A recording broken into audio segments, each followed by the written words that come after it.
Hello, this is Claudia, and for the next hour I'll be reading from the April 1st issue of the New York Times on the Niagara Frontier Radio Reading Service. Supreme Court hears landmark challenge to birthright citizenship.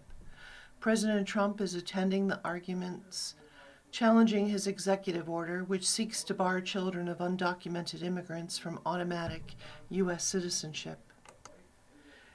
Here's the latest. The Supreme Court on Wednesday is hearing a case that could upend what generations of Americans have understood, that nearly all children born in the United States are automatically citizens. President Trump tried to strictly limit birthright citizenship with an executive order he signed on his first day back in office, arguing that babies born on U.S. soil to undocumented immigrants and temporary foreign visitors were ineligible. A victory in the Supreme Court would have sweeping practical consequences, stripping citizenship from some 200,000 babies born each year. The executive order, which has never gone into effect, would only affect babies born in the future. Opponents say a decision to uphold it would create chaos and uncertainty for newborns and their parents and cast doubt over the status of millions of people who have already benefited from birthright citizenship. Here's what else to know. The case. The question before the court involves the meaning of citizenship clause of the 14th Amendment, which was ratified in 1868. The key provision of the amendment states that all persons born or naturalized in the United States and subject to the jurisdiction thereof are citizens. Before Mr. Trump's executive order, there had been widespread consensus that it guaranteed citizenship for U.S.-born babies.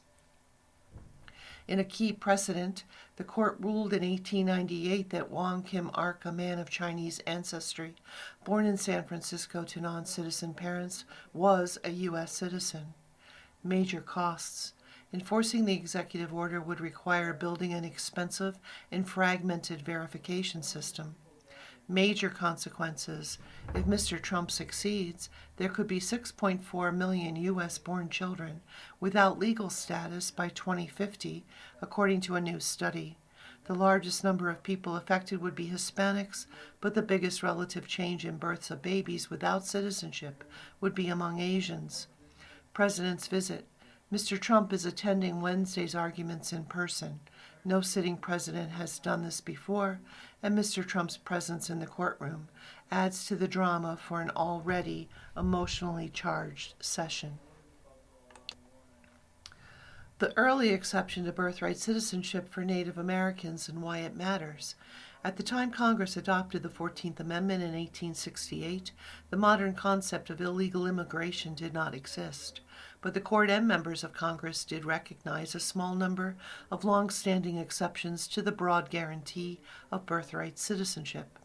Congress agreed that children of foreign diplomats would not become U.S. citizens, nor the children of hostile foreign forces occupying U.S. territory. And initially, it also said that the children of Native Americans would not be born citizens. Native American tribes were not granted citizenship until a separate act of Congress in 1924. These populations were not considered subject to the jurisdiction of U.S. law as described in the amendment and therefore not citizens. In the lead-up to the arguments on Wednesday, the Trump administration has seized on the tribal exception as a key piece of historical evidence that it says supports its position. The administration argues that the children of undocumented immigrants and temporary legal residents are similarly not completely subject to the nation's political jurisdiction. Like the tribes, illegal immigrants owe allegiance elsewhere, the administration says, and the migrants have broken the law to enter the United States. The challengers insist the administration and those who back its position are misinterpreting the historical record. Tribes were excluded, they argue, because they were seen as separate nations, exercising their own governing authority. In contrast, they say, there is no question that migrants are subject to the U.S. laws, even if they have entered the country illegally.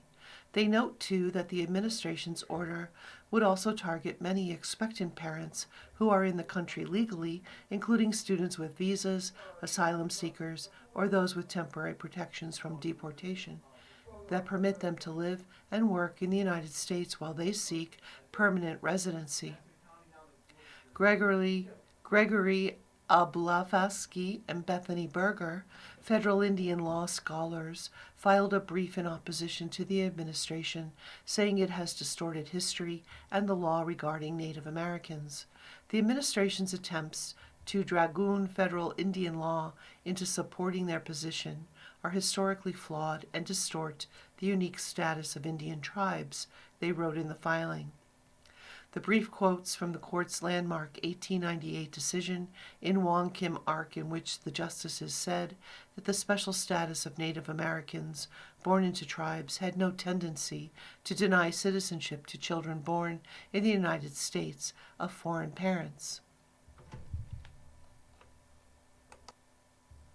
Iran war live updates. Trump berates allies while offering conflicting signals about the war. President Trump said that he was considering leaving NATO over allies' failure to support his Iran offensive.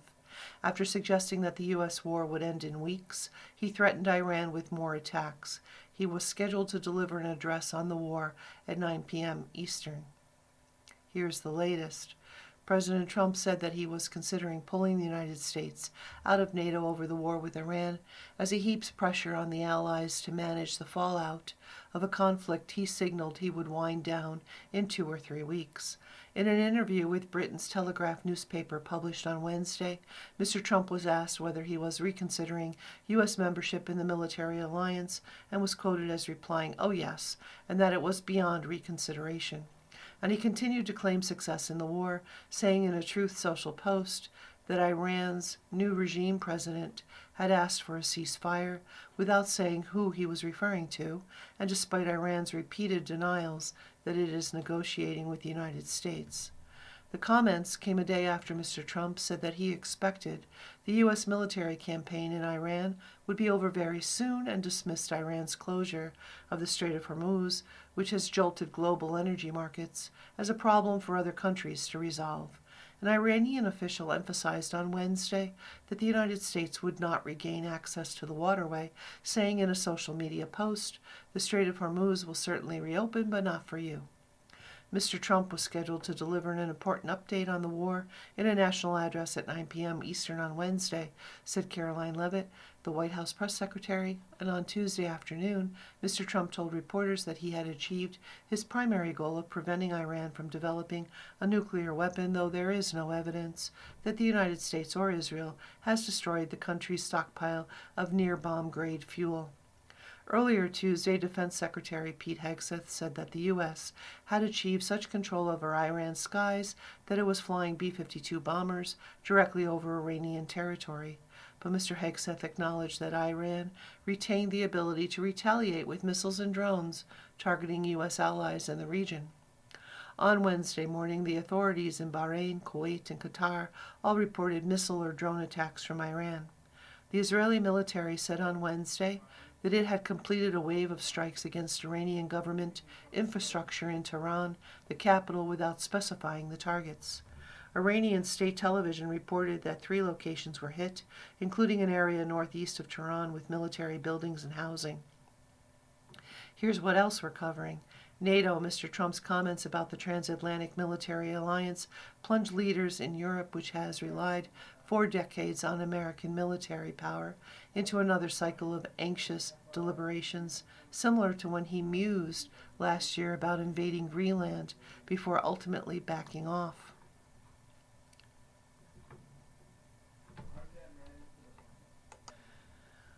Bomb shelters and a drone-proof roof. Trump seeks to justify ballroom as a security measure. President Trump spoke about his ballroom security as he argued against a judge's orders to stop construction. President Trump on Tuesday delivered a new justification for his White House ballroom just hours after a federal judge ordered him to halt construction. The $400 million project, he argued, is a matter of presidential security. "We have a drone-proof roof," Mr. Trump told reporters in the Oval Office, reading from prepared notes. He said the ballroom would also include bulletproof glass, air handling systems, biodefense all over, secure telecommunications and communications all over, bomb shelters, a hospital, and major medical facilities. We have all of these things, Mr. Trump said, so that's called. I am allowed to continue building as necessary. A federal judge on Tuesday said that the work on the ballroom had to stop until the project received a go-ahead from Congress, a ruling that the administration swiftly appealed. In the Oval Office, Mr. Trump made the unusual disclosure of the security features, including apparent references to the bunker being built beneath the ballroom. While such security details are normally kept quiet, Mr. Trump has been talking about them more openly as his project faces legal challenges. On Sunday, speaking to reporters on Air Force One, Mr. Trump referred to underground facility as a massive complex. He said, the ballroom essentially becomes a shed for what's being built under. Mr. Trump had previously spoken of the ballroom mostly as a matter of hospitality. He has said that a new ballroom is needed to host large events for world leaders and other guests so that the White House does not need to stand up a large tent on the South Lawn. We don't have a big room, Mr. Trump said on Tuesday. We have the East Room, which is very small. Mr. Trump pointed to language in the 35-page court order, which was written by Judge Richard J. Leon, an appointee of President George W. Bush. In the opinion, Judge Leon wrote that he would exclude from his injunction, quote, construction necessary to ensure the safety and security of the White House, end quote. But Mr. Trump appeared to disregard the subsequent two sentences of the opinion, which stated, quote, where does this leave us? Unfortunately for defendants, unless and until Congress blesses this project through statutory authorization, construction has to stop, end quote. Mr. Trump also disputed Judge Leon's assertion that his administration needed congressional approval for the project, arguing that the 90,000 square foot ballroom would be paid for by private donors, not taxpayers. The $400 million cost is already double what Mr. Trump originally said the project would cost. He's so wrong, Mr. Trump said of Judge Leon. Mr. Trump earlier on Tuesday took aim on social media at the group that filed the lawsuit challenging his construction, calling the National Trust for Historic Preservation a radical left group of lunatics. The nonprofit chartered by Congress to guard the country's historic buildings had argued that the project had been rushed through with no warning to or input from Congress. The court order also came just before the National Capital Planning Commission was scheduled to take a final vote approving the ballroom, a gathering set for Thursday. Mr. Trump has taken steps to eliminate resistance from within his administration to the ballroom plans, filling the boards and commissions meant to review the construction with loyalists. Some of them have no notable background in the arts. Trump signs orders seeking federal control of mail voting as he promotes false claims. Election experts and Democratic officials called the order legally invalid, and Arizona and Oregon pleaded to immediately challenge it in court. President Trump on Tuesday stepped up efforts to promote his false claims of widespread voting fraud, signing an executive order of questionable constitutionality seeking to create a national list of citizens that would determine voting eligibility and restrict mail ballots. Mr. Trump acknowledged that the order, which comes as a bill he has been pushing to restrict mail voting, has languished in Congress and could face legal hurdles. I believe it's foolproof, Mr. Trump said about the executive order before signing it in the Oval Office, and maybe it'll be tested, maybe it won't. The president has no explicit constitutional authority over elections, and many aspects of the order appear difficult to enforce. It directs the Department of Homeland Security to create a state citizenship list based on data from citizenship and naturalization records, Social Security records, and other federal databases. The order directs federal officials to send the list to state election officials and orders the Attorney General to prioritize prosecution of election officials who provide federal ballots to ineligible voters. It also directs the U.S. Postal Service not to transmit mail-in or absentee ballots from any individual not included on the state citizenship list. Election experts and Democratic state election officials rejected the president's directive as legally invalid. Officials in Arizona and Oregon pledged to fight the executive order in court. Mark Elias, a Democratic election lawyer, also vowed to file a lawsuit against the order.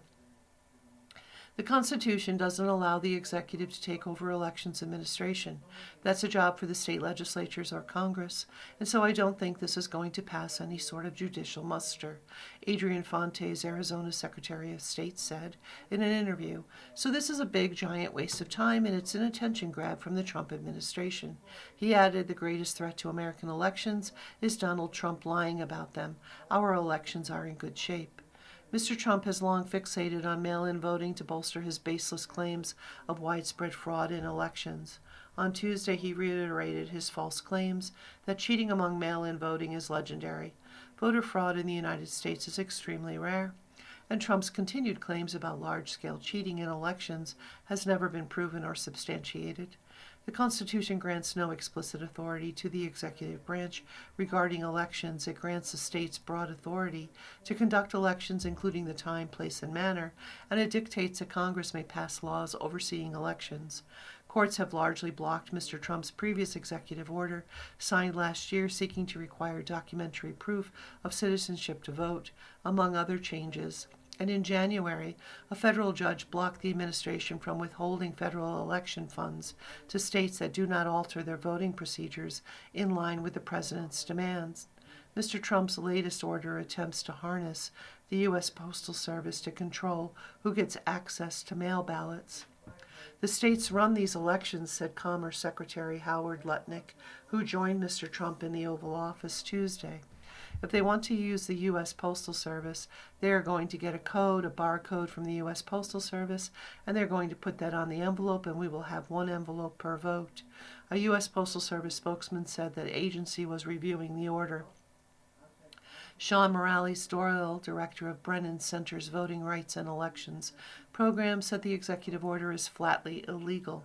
He added, the president doesn't have any authority to write the rules that govern our elections. The Constitution gives that power to Congress and to the states, not to the president.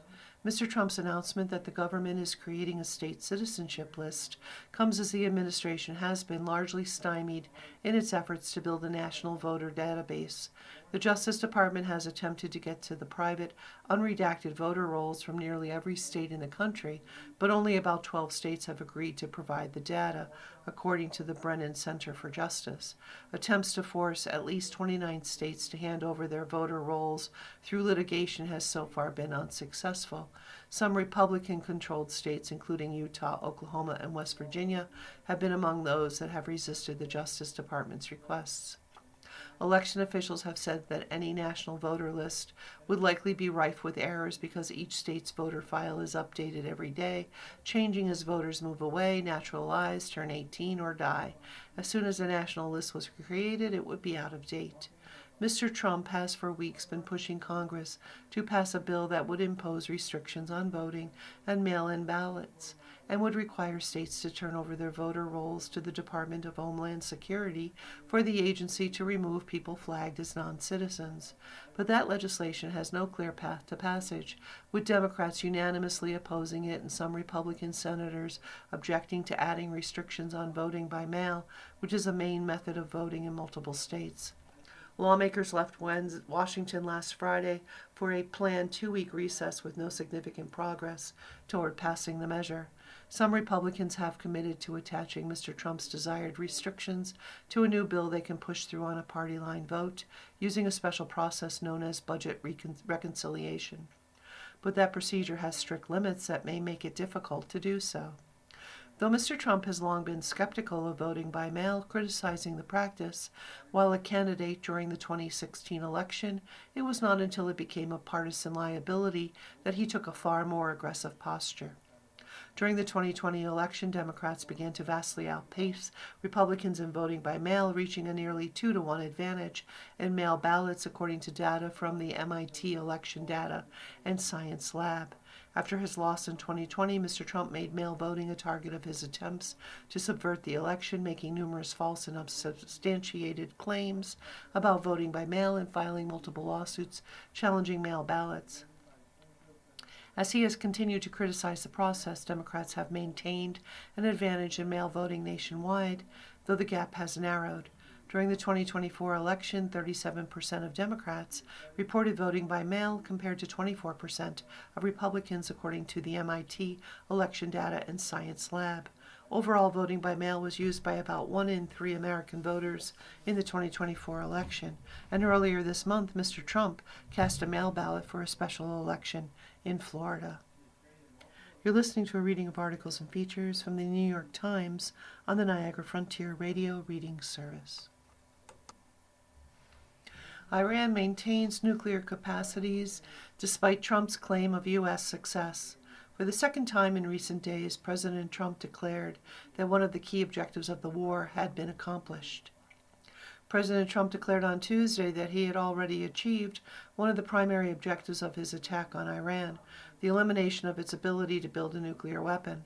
But there is no evidence that the United States or Israel has removed or destroyed the country's stockpile of near bomb-grade fuel. I had one goal, Mr. Trump said in the Oval Office late in the afternoon. They will have no nuclear weapon, and that goal has been attained. Several of Mr. Trump's top aides, including Secretary of State Marco Rubio and Defense Secretary Pete Hegseth, have joined him in narrowing the war objectives in recent days, presumably to give the president space to declare victory and pull back from the conflict. When Mr. Rubio this week sketched out 4 major objectives, telling an interviewer to write them down, he made no mention at all of halting Iran's nuclear program. The State Department on Tuesday issued a video in which Mr. Rubio celebrated the smashing of the shield of missiles and drones that had protected the country's nuclear infrastructure. But the country's nuclear ambitions were the central argument for going to war when Mr. Trump announced the commencement of the military operation on February 28th. In a speech to the nation that morning, Mr. Trump said he initiated major combat operations, in part because Iran had attempted to rebuild their nuclear program and to continue developing long-range missiles that can now threaten our very good friends and allies in Europe, our troops stationed overseas, and could soon reach the American homeland. Dropping the elimination of the nuclear program from the administration's list of strategic goals, or declaring the problem solved when Iran retains control over its nuclear fuel, now poses a factual, political, and rhetorical challenge. Unless something changes over the next 2 weeks, the target Mr. Trump set to begin withdrawing from the conflict, he will have left the Iranians with 970 pounds of highly enriched uranium, enough for 10 to a dozen bombs.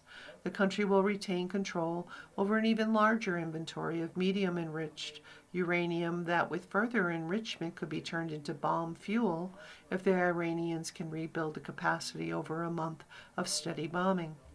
Mr. Trump's statement to reporters on Tuesday could, of course, be strategic deception.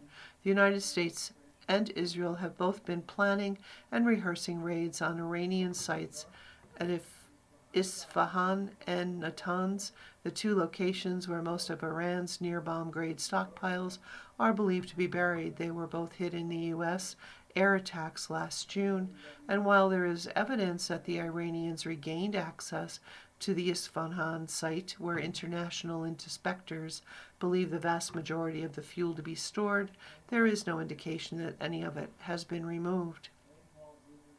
We have seen no evidence that the material left the site before or after the June attack, Rafael Grossi, the Director General of the International Atomic Energy Agency, said during a visit to Washington 2 weeks ago. Mr. Grossi visited the Isfahan site in 2024 but has not been able to inspect it since the June bombing. One cannot deny that this has really rolled back the program significantly, he told CBS News in an interview broadcast earlier this month.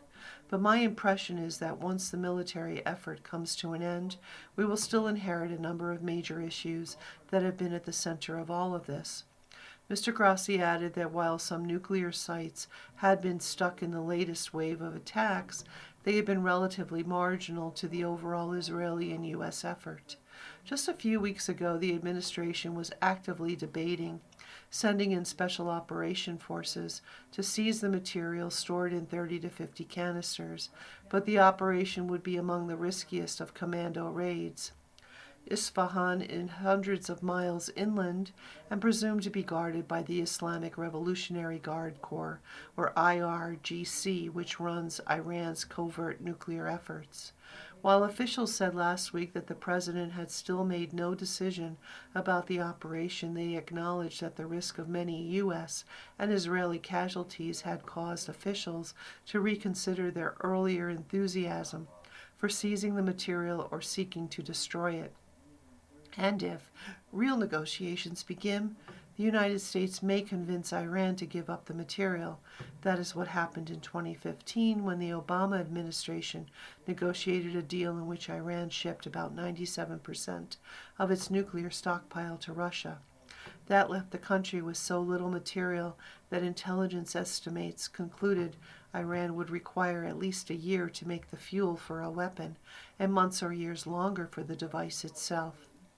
Mr. Trump exited that accord in 2018, calling it one of the worst in history. But if he leaves Iran without getting the uranium out of the country, he will open himself to the criticism that he accomplished less than Mr. Obama did. Mr. Trump's statement on Tuesday afternoon suggested for the first time that he was ready to live with the status quo and leave it to one of his successors to deal with. In a fairly short period of time we'll be finished, he said. They will not be able to do a nuclear weapon for years, and when they are ready, maybe in a long time from now, able to do a nuclear weapon, you'll have a president that will be like me, and that he will go there and he'll knock the hell out of them again. It was the latest example of how Mr. Trump dials up and dials down the nuclear threat to fit his immediate agenda. A few weeks ago, he overstated how quickly the material stored underground could be turned into a weapon, telling reporters that Iran had been within 1 month of being able to make a nuclear weapon before he ordered the bombing last June. Experts note that while Iran could have enriched that fuel to bomb grade within a month, it would have taken months, maybe a year, to make a crude weapon. In fact, before the war broke out on February 28th, with a combined U.S. and Israeli attack, most intelligence officials said they saw little imminent risk that Iran could race for a bomb. Now Mr. Trump seems to be saying that they are years away and that it will be another president's problem. Stocks extend rally and oil prices drop. Stocks jumped and oil prices fell on Wednesday after President Trump said the U.S. military would wind down its campaign in Iran very soon. There were continued reports of missile strikes in the Persian Gulf region. In the United States, the S&P 500 turned in its best day in nearly a year on Tuesday, although stocks remain roughly 4% lower for the year. Here is the latest. Stocks rebound. The S&P 500 rose 0.6% at the start of trading on Wednesday. Stocks across Europe and Asia, taking a cue from the American markets, rose on Wednesday after tumbling a day earlier.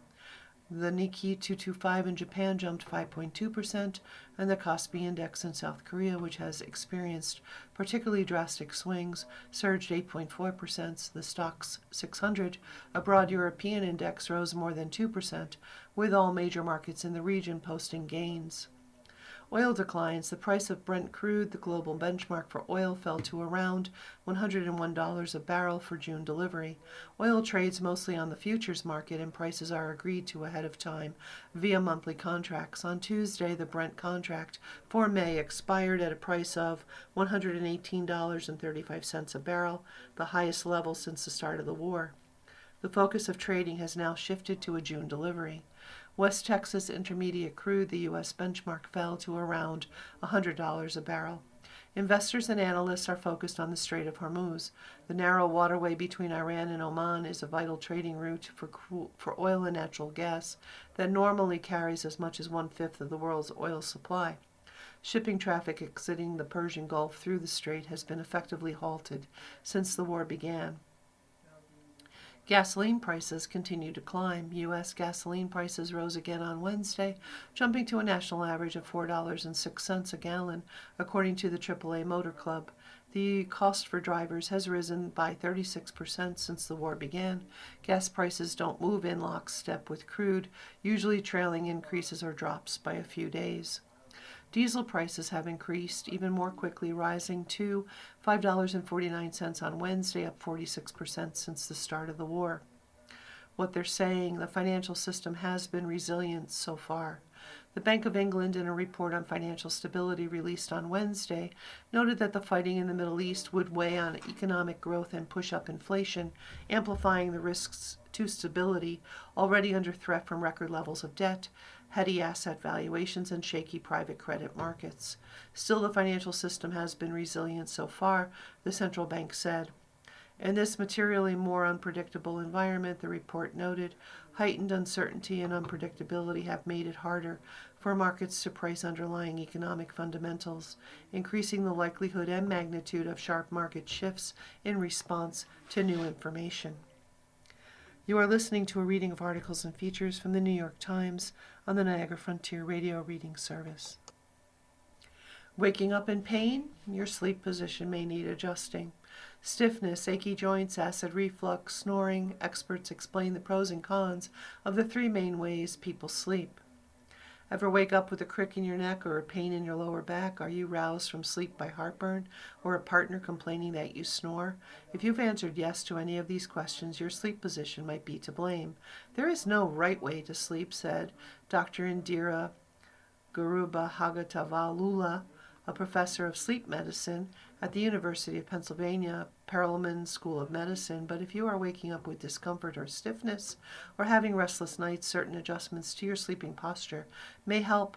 Here are some of the most common issues associated with how people sleep and what to do about them. On your side. Many of us sleep on our sides with no problem. For some people, especially those with joint issues or who are older, it can put a lot of pressure on the shoulder, hip, and knees, said Dr. Rohan Jotwani, a pain medicine specialist at New York Presbyterian Weill Cornell Medical Center in New York City. Sleeping on top of a memory foam or gel mattress pad can help by distributing your weight more evenly, he said. Placing a pillow between your legs can also reduce hip, knee, and lower back pain by keeping your legs and hips aligned. When you're on your side, using a pillow that is either too thick or too thin can force your spine out of alignment, leading to muscle and joint strain, or it can put pressure on nerves, causing pain, tingling, or weakness in your shoulders. Arms or upper back, Dr. Garubhagavatula said. Those who have a deviated septum may find that sleeping on their side affects how well they breathe, said Dr. Gerald Sue, an ear, nose, throat, and sleep specialist in Princeton, New Jersey. The condition occurs when the thin layer of cartilage and bone that divides the nasal cavity is off-center or crooked. It is common, he said, affecting probably more than 80% of people, though only about 30% notice an influence on breathing. For some, it's easier to breathe when they sleep on the side than the narrower nostril is on, allowing air to flow unimpeded through the wider one, Dr. Seuss said. On your back. The goal when sleeping is to maintain the natural curvature of the spine and neck without creating too many bends and twists and turns. Dr. Jawani said sleeping on your back is best for maintaining this alignment, he said, but it can also cause or exacerbate other issues. The symptoms of obstructive sleep apnea, for instance, which occurs when the muscles in the throat relax during sleep and cause snoring and temporary pauses in breathing, can worsen when lying face up, said Azadeh Yadolahi, a scientist who studies sleep and airway disorders at the University Health Network in Toronto. If you have sleep apnea, sleeping on your side can help keep the airway open and let you breathe more freely. Sleeping on your back may also worsen acid reflux symptoms by allowing stomach acid to seep into the esophagus. And while any sleeping position can lead to nasal congestion, lying face up can cause you to feel even more stuffy, especially when dealing with a cold or allergies, Dr. Sue said. Propping up the top half of your body with a pillow or a wedge-shaped bolster helps relieve acid reflux. Or try elevating the head of your bed by putting blocks under the legs of your bed frame, she said. Some research also suggests that sleeping on your left side can help too. Pregnant women are often told to avoid sleeping on their backs after about 20 weeks to prevent the uterus from putting pressure on a large vein that carries blood from the lower body to the heart. That could restrict blood flow to vital organs or lower blood pressure, leading to lightheadedness. When pregnant, it's safe to sleep on your side, especially the left side, as this moves the weight off the vein. This should help with pregnancy-related acid reflux, too. On your stomach, this is the least common sleeping position. It also tends to be the hardest on your spine. Having your head turned to one side all night strains the neck, and that can be compounded by a thick pillow that angles your neck upward. The position can also hyperextend your lower back. In a review published in 2025, researchers found that sleeping on the stomach is associated with more lower back pain than sleeping on the back or side. If you enjoy sleeping on your stomach but wake up with low back pain, it can help to put a small pillow under your pelvis. This prevents your abdomen from sinking into the mattress and putting too much arch in your back. But if possible, sleep on your back or side for better alignment. How to learn to sleep in a different position. Switching to a new position can be very daunting. It's recommended identifying a new position and then trying to spend at least a little time in it each night. Over time, your body will get used to it. Strategic placement of pillows, special cushions, or devices can help keep you in one position throughout the night. To stay on your side, try placing a body pillow behind you. There are also cushions that strap onto your back to keep you on your side, an electronic device that vibrates when it senses that you've rolled onto your back. They're the technological equivalent of getting elbowed by your bed partner. If you're new to sleeping on your back, you might be more comfortable with a small pillow under your knees, even if it feels awkward for the first few nights. Your sleep position is just one of many factors that contributes to your overall sleep quality. Maintaining a consistent sleep schedule, getting adequate exercise, and keeping your bedroom dark and cool are all important. But if getting a good night's sleep can be as simple as turning onto your side, then why not try it? Celine Dion announces comeback concerts in Paris. Dion, who has rarely performed since announcing her stiff person syndrome diagnosis in 2022, will put on 10 shows beginning in September. Celine Dion is returning to the stage for 10 concerts in Paris, she announced on Monday. The shows at La Défense Arena will run from September 12th through October 14th. I'm doing great managing my health, she said in a video message posted on social media on her 58th birthday. I'm feeling good, I'm singing again, even doing a little bit of dancing. Dion thanked her fans for their support in the years since she revealed in 2022 that she was battling a rare neurological disorder known as stiff person syndrome, which causes muscle spasms, including constrictions on her vocal cords. I'm so ready to do this, she said. I'm feeling good, I'm strong, I'm feeling excited. The announcement was not a complete surprise. Signs bearing the titles of her songs, The Power of Love, My Heart Will Go On, and others mysteriously appeared on banners across the city last week, drawing speculation among fans.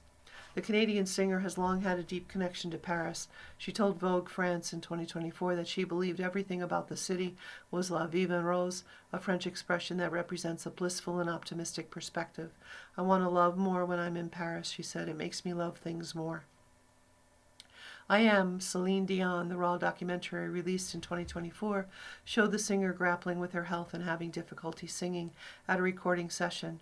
That summer, she sang Hymne à l'amour at the opening ceremony for the Paris Olympics, her first public performance since 2020. Dion's voice was a little scratchier than before her illness, John Parles wrote in New York Times.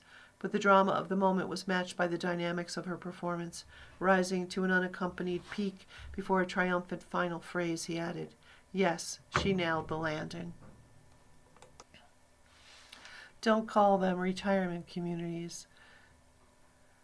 Chip Conley, age 65, only watched a few episodes of the sitcom The Golden Girls, but Mr. Conley, who co-founded Modern Elder Academy, MEA, which offers retreats and courses that encourage embracing midlife and beyond, never forgot the lifestyle it depicted. 4 50-plus women living together in a Miami home, for better or for worse. Sure, the women had their squabbles, but they supported each other. What I appreciated about it was the independent living, said Mr. Conley, the author of Learning to Love Midlife, Wisdom at Work, and others. It showed women as having agency with camaraderie and a certain sauciness. Now Mr. Conley wants to make that kind of companionable co-living depicted on that show mainstream, with shared rental homes for his school's acolytes. Mr. Conley started the Modern Elder Academy with Jeff Hamoui and Christine Berber in 2018 with a mission to reframe aging by envisioning it as a time for personal transformation. Today it offers days-long workshops on topics such as cultivating purpose and navigating transitions online, and during stays at its two spa-like campuses in Baja California, Mexico, and Santa Fe, NM. MEA's definition of elder is expansive. Generally, the founders consider it to be the second half of life, or the 50s, 70s, and beyond. Since MEA's founding, more than 7,500 people have taken its seminars. It was Mr. Hamouari, age 54, who proposed that they expand MEA with a place for its followers to live in their later years. Jeff loved the idea of intentional community that did not feel like a commune or kibbutz, said Mr. Connolly, who, before starting MEA, had founded the boutique hotel brand Joie de Vivre Hospitality, now part of Hyatt Hotels and Resorts, and later served as Airbnb's head of global hospitality and strategy. Situated on a 2-acre farm, the community would be committed to values like sustainability and personal growth. The result was Baja Sage, 26 townhouses owned by mostly female MEA alumni. As Mr. Connolly explained, the population reflects the membership of the MEA alumni community, 65% of which is female. Mr. Connolly and Mr. Hamouari financed the project. The homes, which cost between $300,000 and $500,000, were initially offered for sale in 2019, right before the pandemic, and were move-in ready about 1 year ago. After the Baja Sage homes sold quickly, Mr. Connolly conducted surveys and focus groups to assess MEA alumni interest in co-living.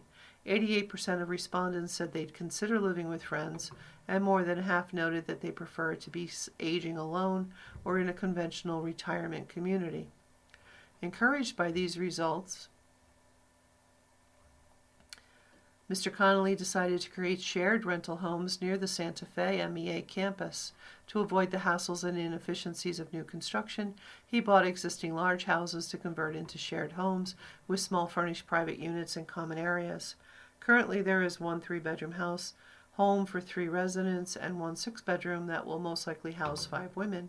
Within the next couple of years, Mr. Connolly plans to repeat the process with several more homes. He also plans to offer a co-owned version of this style of housing. Monthly rents, which will include access to campus amenities like a gym and hiking trails, will range from $1,950 to $3,750 and decrease by 1% annually after 2 years. We want to create stability, said Mr. Connolly. As people get older, they're on more of a fixed income. You want people to feel safe and loved. Typically, roommate searches are associated with college students or 20-somethings, but MEA will help match potential housemates and possibly organize residences around specific interests or values like pet-friendly or multi-generational housing. There is something deep about having a community that is values and purpose aligned, said Mr. Hamouari. A community can thrive when it has purpose that is larger than itself. Elizabeth White, age 71, a Washington, D.C.-based author and age solutions activist, is considering securing one of the rental units. While attending a workshop at MEA 10 years ago, Ms. White realized she wanted her future home to be similar in feel to the campus, which she described as beautiful and lush, with an atmosphere that supported mindfulness and well-being. It was my first time really thinking in a structured way about what my future could be, thinking that I had more agency than I believed to shape the future I wanted, Ms. White said. Co-living in a community of like-minded people would be energizing and grounding. When it comes to housemate matching, Mr. Connolly said, our first priority is to find women who already know each other and want to get a home together, college friends, work friends, and MEA alums who have become friends. Potential tenants will also have the opportunity to self-select housemates at MEA co-living workshops. MEA held its first of these in mid-January and is hosting additional ones in April and May. Of the 19 women who attended, 8 are planning to trial one of the 2 homes, which will be ready for move-in this spring, said Mr. Connolly. One of them is Robin Teft, age 71, a retired registered dietitian based in San Antonio, Texas. At the workshop, she met another participant with whom she is considering sharing a 1-year lease. Each would live there half the year, so they could test out the experience of sharing a home with other women. Fellow attendees Dana Colley, age 57, and Karen Jordan Markham, age 75, are also considering renting a unit this year as a trial. They too plan to share a lease to determine whether this type of housing arrangement will work for them long term. Ms. Colley, who works in nonprofit consulting, first became intrigued by a residential MEA experience when she attended a workshop on the Baja campus in 2021. I remember thinking very clearly, yes, this would be a very cool way to live. Miss Colley said she has made several friends through MEA and is looking for housemates who aligned around common values and expectations where expenses, daily responsibilities, and companionship are shared in ways that feel supportive. For the past several years, Ms. Markham, an executive coach in Austin, Texas, has been investigating cities where she might spend the last quarter of her life. She said, "Without the right community, you have nothing, especially as you age." Ms. Markham is optimistic she might have found the right one. Since the workshop, she has been in touch with all the other attendees through their WhatsApp group, which she described as very active. The homes Mr. Conley is creating are intended for the MEA community, although alumni status is not a requirement. Yet Mr. Conley is hopeful they'll inspire a larger movement around companionable co-living. With lifespans increasing, the idea of retiring at 65 and living 25 years playing bingo and drinking martinis doesn't appeal to a lot of people, said Mr. Conley, who said he prefers the phrase regenerative communities to retirement communities. Teresa O'Neill, age 56, who relocated from the San Francisco Bay Area to Baja Sage in 2024 and now serves as a lead facilitator on the Mexico campus, shares his optimism. "Every week I teach, I hear from people who are lonely in their 50s and 60s, she said. Perhaps they retired and all their friends were work friends. Perhaps they are single and afraid of aging alone. Whatever the reason, it seems people now more than ever are longing for belonging. MEA and Baja Sage provide that in powerful ways." She recalled a dance party celebrating a resident's birthday. "The vision of all these friends and neighbors dancing uninhibited under the cafe lights and Baja stars were so joyful," she said. "It's truly why I wanted to live here."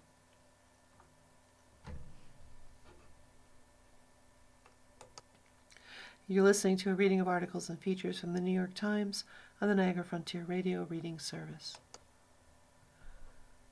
Bruce Springsteen brings fiery speeches and songs to Minneapolis. The E Street Band opened its Land of Hopes and Dreams tour on Tuesday night, where the musician asked the crowd to choose unity over division and peace over war. Bruce Springsteen has a rare talent for capturing cultural flashpoints and crystallizing them in song. The proud son of New Jersey did it in 2001 with American Skin, 41 Shots, about the killing of Amadou Diallo, an unarmed black man, by police.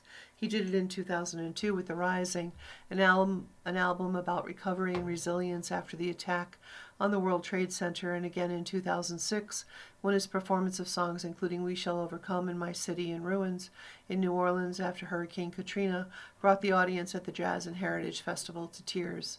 And in 2026 he has tapped the zeitgeist with Streets of Minneapolis, a Dylan-esque ode written and released just days after ICE officers fatally shot Renee Nicole Good and Alex Preddy in the Twin Cities. Springsteen and the E Street Band played the new tune Tuesday at the first night of their Land and Hope Dreams tour in Minneapolis as part of a blistering 5-song opening salvo that ended in Darkness on the Edge of Town, the title track of his 1978 album about oppression and depression. This past winter, federal troops brought death and terror to the streets of Minneapolis, Springsteen, age 76, said to the packed Target Center. "Well, they picked the wrong town. The power, the solidarity of the people of Minneapolis, of Minnesota, was an inspiration to the entire country. Your strength and your commitment told us this is still America and this will not stand." The crowd of nearly 18,000 held lighted cell phones aloft, creating a sea of stars as they shouted along to the lyrics, "Ice out now," once, twice, 3 times, and then 4. Louder each time they booed the names, Noema Miller, and cheered for Good and Preddy. Nearby a man stood weeping. Springsteen had come out swinging, telling the crowd, "Tonight we ask all of you to join with us in choosing hope over fear, democracy over authoritarianism, the rule of law over lawlessness, ethics over unbridled corruption, resistance over complacency, unity over division, and peace over war." The last shouted word was the first of the opening song, the 1970 protest anthem, War by Edwin Starr. The cover was immediately followed by another anti-war song, Springsteen's own, Born in the USA. The 1984 hit offered a doubly timely message. It is currently being used by the American Civil Liberties Union in its campaign to support the birthright citizenship case, which is being argued in the Supreme Court beginning on Wednesday. Since Springsteen opened his European tour last May by calling on the righteous power of art, of music, of rock and roll in dangerous times, the 20-time Grammy winner has had a momentous year. A box set of previously unreleased albums, a biopic, a protest anthem, an entire academic conference about his work, and now this tour. He said at the Target Center that the concerts had not been planned, but they were inspired by the Minnesota resistance. The final date is May 27th in Washington. The 17-member group was joined on several songs by the Rage Against the Machine guitarist Tom Morello, who has toured with Springsteen before. Patti did not perform. The musician who is married to Springsteen announced she has cancer in 2024. Morello, a Gen Xer, provides the most dynamic counterpart to Springsteen's old-school heroics since the E Streeters lost the sax player Clarence Clemons to cancer in 2011. On the Ghost of Tom Joad, a 1995 protest ballad based on John Steinbeck's novel about Dust Bowl and migrants, The Grapes of Wrath, Morello played a punk metal hip-hop soliloquy on a guitar painted with the message, Arm the Homeless. As he swirled around the stage, ripping note after incendiary note, the crowd rose to its feet. The E Streeters next slammed into the opening riff of Badlands, another song from Darkness, but this one about escape and redemption. Like so many of the tunes Springsteen performed, the lyrics took on new meaning in 2026. Poor man wanna be rich, rich man wanna be king, and a king ain't satisfied till he rules everything, Springsteen sang just 3 days after having performed at the No Kings rally at the Minnesota State Capitol. For almost 3 hours, Bruce never left the stage. After turning off the lights briefly, he came back to the front to the sound of notes that probably everyone there recognized. For the maestro, he said, and the band played Purple Rain. No kings, but yes, Prince. He gave a final speech speaking about the freedom to disagree. Now I go back to thinking about Renee Good's last words before she died, he said. Quote, to the man who she was protesting against, the man who would take her life, she said, quote, that's fine, dude. I'm not mad at you. I'm not mad. God bless her, end quote. Then Springsteen closed with a song by another Minnesota legend, Bob Dylan's Chimes of Freedom. A New Jersey teen finds treasure and more in abandoned storage units.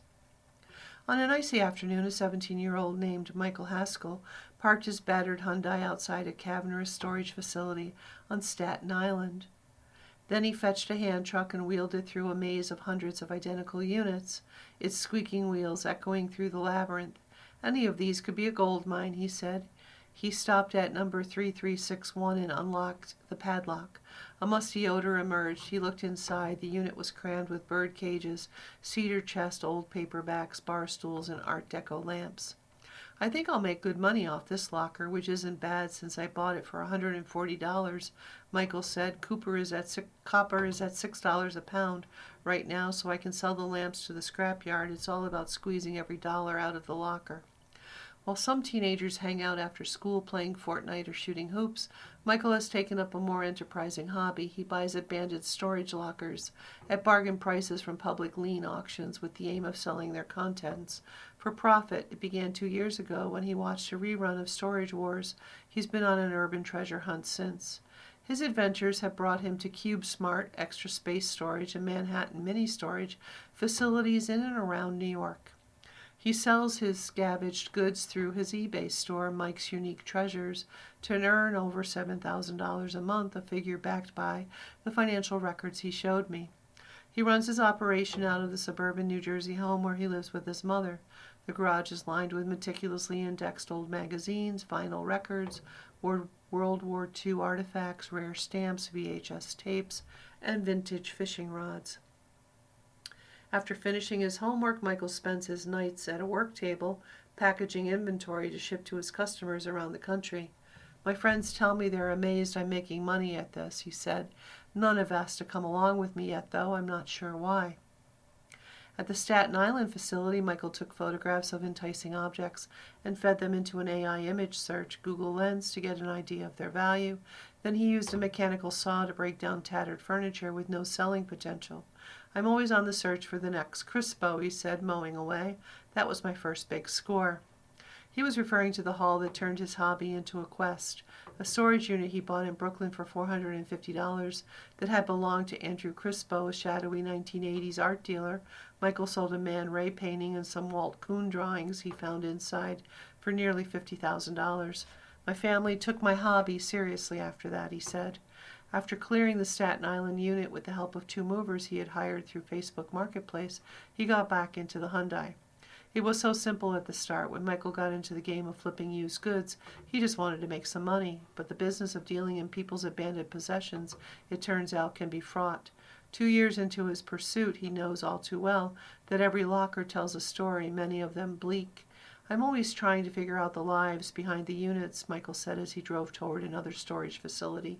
This guy was really into antiques. Maybe he was a flipper like me, but who knows why he abandoned his unit. If you lose a locker, usually you're not financially stable and your life isn't in a great place. Sometimes it can be a sad story. Michael woke up at 7 a.m. the next day and rode the school bus to the Bergen County Academies, where he is a senior. He took a math quiz and started writing an essay for English class about the poetry of Lucille Clifton. He tried not to worry too much about what he would hear back from the colleges he had applied to, Wesleyan, Emory, Hamilton, but he had one thing on his mind above all else: the next hunt, the next locker, the next treasure. On a recent afternoon at home in Bergen County, Michael was wearing fuzzy slippers as he scoured auction listings on LockerFox.com to plot his new targets. Not long ago, the room he sat in was filled with Legos. Now it's his office. It was decorated with his finds: a Hermes 3000 typewriter, framed oil paintings, ancient Chinese vases. They're King, not Ming. Ming vases are the ones you want. Beside the books and schoolwork on his desk were the tax documents his mother was helping him prepare. This year he will file income taxes for the second time. There was also a plate of focaccia crackers, dried figs, and cheddar cheese that his mom had laid out. He took a long look at the intel generated by a computer program he had developed with ChatGPT. It listed storage units that had been abandoned by people whose names had appeared at some point in the news. One was connected to a politician in Piscataway, New Jersey. Another locker had belonged to a minor celebrity rapper known as Akil Pollard and Bobby Shmurda, the listing read. After an online search, Michael confirmed that Akil Pollard was the birth name of the Brooklyn rapper Bobby Shmurda, whose viral accent in hip-hop over a decade ago was cut short by headline-making gang conspiracy charges. After nearly 7 years in prison, he was released in 2021. Michael paid $90 for his unit. From what I've read, it sounds like he was a one-hit wonder and mostly became famous for going to prison. Michael said, who knows, maybe there's something valuable connected to his music career in there. Michael's mother, Anna Haskell, was in her study reading the Wall Street Journal. It all started in middle school, Miss Haskell, an investor, said. Michael would go to book fairs where he discovered he could buy books by the bag and resell them. Then he started researching Legos that were going out of production, and he started buying those up, reselling them as they got more valuable. Then he saw Storage Wars. I don't know what he could be one day, but what he's doing is almost like distressed investing, buying distressed assets, she added. Maybe he'll go into the investment path. Miss Haskell considered what her son might be gaining from his locker dives, aside from money. I think he's learning about human paths, about human nature, she said. People's lives are in these lockers. Belongings can tell a lot about a person. He led an inspiring life. Crispo wasn't just connected to a murder. He was involved with so many other horrible things as well. As Michael learned in his online sleuthing, the case became known as the Death Mass Murder, and Mr. Lugeros was arrested and charged with the killing. Mr. Crispo denied involvement and was never charged. The auction house Bonhams handed the artworks that Michael found in the Crispo locker. With his mother's help, he invested the proceeds from a nearly $50,000 sale in the S&P 500. I felt I should return it. I didn't have much to go on because I didn't have the owner's name for this unit, but there was a faded address on the package. Maybe the speakers are worth something, otherwise this is junk. You can never get too attached, he said. It's still gotta sell. You've been listening to a reading of articles and features from the April 1st issue of the New York Times. Your reader has been Claudia, and I thank you for listening.